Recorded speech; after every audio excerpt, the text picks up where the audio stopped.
পর্যন্ত বাদ যায় না।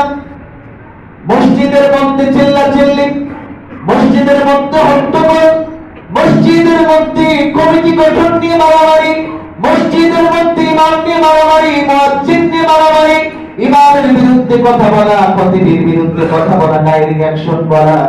কিছুদিন আগে আমি দেখেছি ঢাকার বুকে এক মসজিদের মধ্যে একজন হুজুর বয়ান দিচ্ছেন, ইন্টারমিন্টাইম হুজুররে বলছেন, হুজুর আপনি নেমে যান, আপনার এই মসজিদে রাখবো না।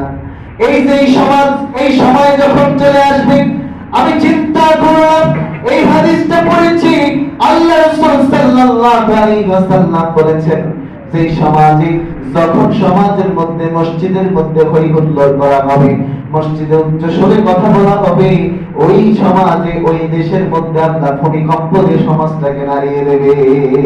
নাউযুবিল্লাহ। আমাদেরকে সাবধান হতে হবে, আমাদেরকে আরো পরিমার্জিত হতে হবে, আমাদেরকে আরো শৃঙ্খলাবদ্ধ হতে হবে। আমার প্রিয় ভাইরা, এটা মসজিদের মিম্বার, আমি বারবার বলি এটা একটা মসজিদের মিম্বার, এখান থেকে জাতি গঠনের কথা বের হবে, ঠিক না? এটা রাসূলুল্লাহ সাল্লাল্লাহু আলাইহি ওয়াসাল্লাম, আপনি কি মনে করেন বিশ্বনবী মুহাম্মদুর রাসূলুল্লাহ সাল্লাল্লাহু আলাইহি ওয়াসাল্লামের আলাদা কোনো পার্লামেন্ট ছিল না? বিশ্বনবীর পার্লামেন্টের নাম ছিল মসজিদে নববী। সুবহানাল্লাহ। সেই পার্লামেন্ট থেকে যুদ্ধের নির্দেশনা দিতেন।